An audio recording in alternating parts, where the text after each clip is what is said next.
A inflação já está aqui e você ainda não percebeu? Em que mundo você vive? Este é o Visão Libertária, sua fonte de informações descentralizadas e distribuídas.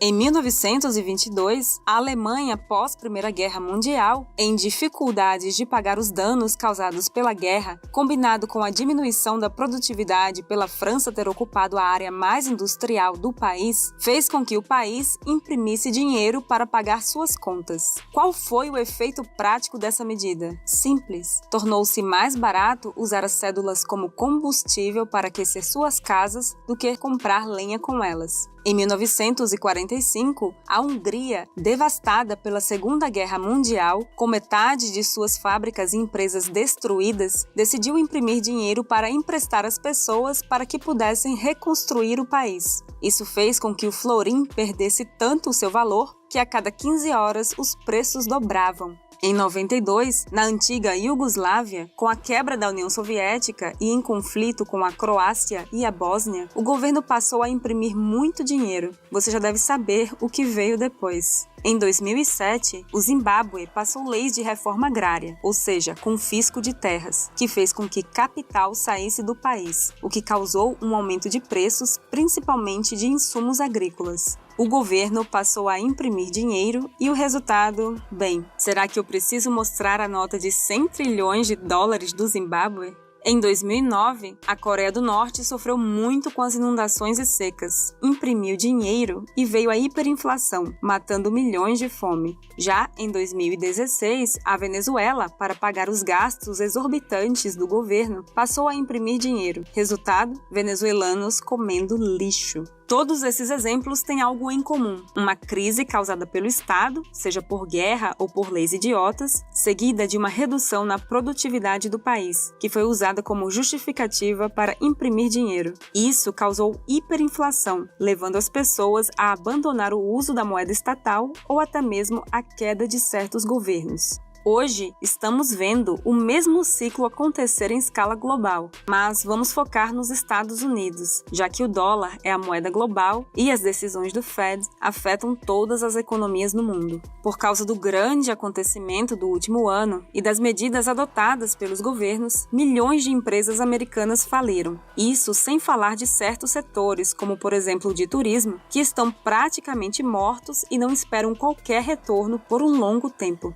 Para enfrentar essa crise, o governo americano está imprimindo dinheiro como nunca antes. Para se ter uma ideia, de cada 3 dólares hoje, um foi criado nos últimos 12 meses. E não pense que isso vai parar. O atual presidente dos Estados Unidos já anunciou um plano de impressão de 3 trilhões de dólares. Chega trava-língua. Contudo, antes de adentrar nas consequências dessa impressão de dinheiro, vamos explicar o que é inflação. Para um entendimento mais aprofundado, recomendamos o vídeo Por que é importante saber o que é inflação, no canal Ancapsu Classic.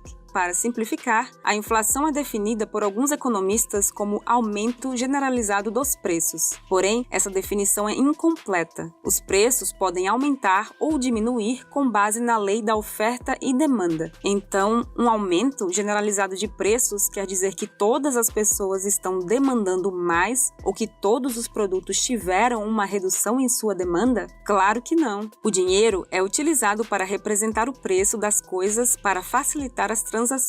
Por exemplo, digamos que um carro custa 50 mil reais, enquanto que uma casa custa 500 mil. Isso quer dizer que essa casa custa 10 vezes o preço de um carro. Porém, o dinheiro também tem valor. Pode ser difícil de imaginar isso, porque nós utilizamos dinheiro para precificar as outras coisas. Mas, se por causa da inflação o carro passa a custar 100 mil reais e a casa 1 milhão, veja que uma casa ainda custa 10 vezes mais do que o carro, mas o dinheiro perdeu metade de seu valor. Agora, vamos considerar o que está acontecendo nos Estados Unidos. Existe um índice de mercado chamado de S&P 500. Ele é composto de ações de 500 empresas, pequenas e grandes, listadas na Bolsa de Valores americana, tentando representar o máximo possível a economia economia do país. Na atual crise, diversas empresas estão falindo ou à beira da falência. Então, esse índice deve ter caído muito, não é mesmo? Não. O preço desse índice subiu cerca de 30% desde o começo do ano passado. Como isso é possível? Porque o valor do dólar caiu mais ainda do que as empresas americanas. Mas então, por que não estamos vendo ainda os efeitos da inflação nos Estados Unidos? A inflação americana, e a brasileira também, é medida através de um índice criado pelo governo. Ao invés de calcular quanto dinheiro novo está circulando, eles selecionam certos produtos, especialmente os consumidos pela parcela mais pobre da população, para determinar qual a taxa de inflação.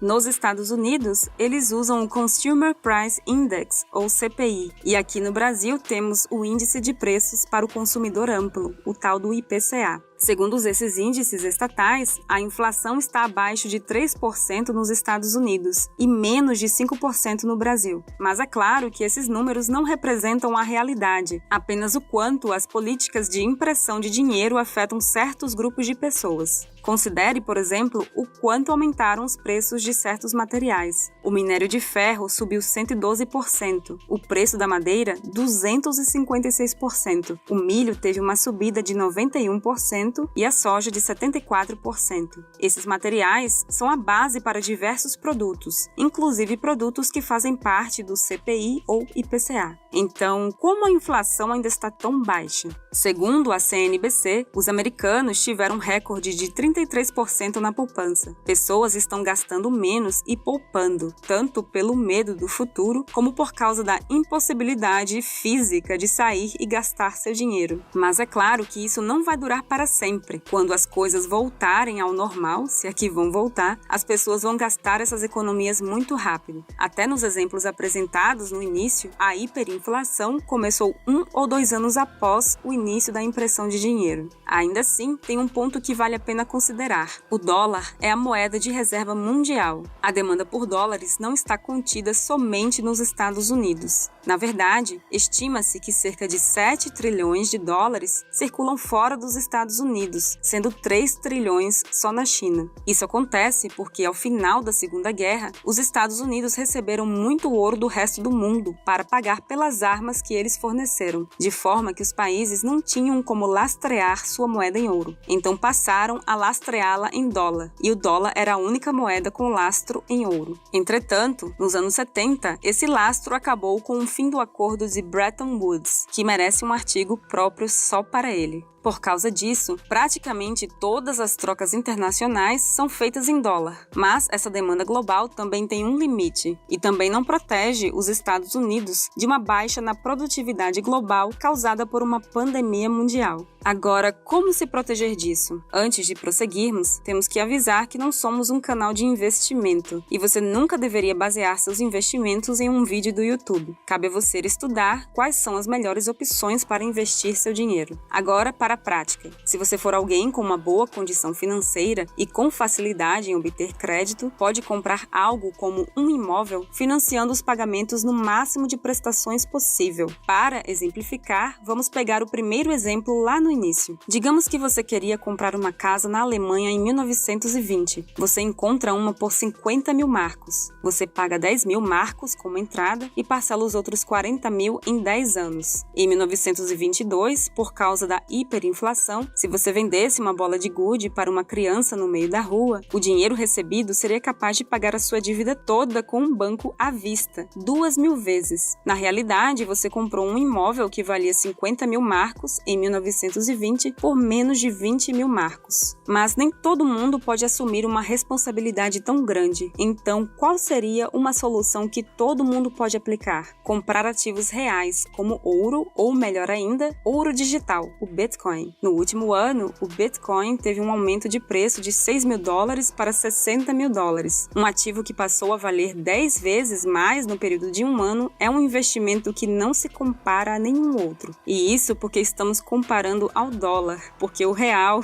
não é nem mesmo levado a sério em economias menos socialistas. Repare que isso não é porque o Bitcoin aumentou o seu valor, mas foram todas as outras moedas que perderam valor. O Bitcoin é lastreado na matemática, não na honestidade de políticos. E, com o anúncio do plano de imprimir 3 trilhões de dólares nos próximos 8 anos, espera-se que continue a haver um aumento no preço do Bitcoin. Quem confia em papelzinho colorido sem lastro vai pagar um preço muito alto por esse erro. Além de ser algo ineficiente, continuar usando dinheiro de papel é financiar a manutenção do Estado. Portanto, além de melhor do ponto de vista utilitário, o Bitcoin é a melhor opção. Por isso, não perca tempo, colega, pois quanto mais tempo você passar com o dinheiro estatal, mais você irá perder quando todos estiverem utilizando o dinheiro de verdade. Obrigada por sua audiência. Este artigo foi sugerido e escrito por Liberoad, revisado por Paulo Almeida e narrado por Baby Yoda. Se você gosta do nosso conteúdo, inscreva-se no canal e clique no ícone de campainha para não perder os próximos vídeos. Se você quiser contribuir com o canal e sugerir uma pauta, vá ao nosso site visãolibertaria.com. Até a próxima!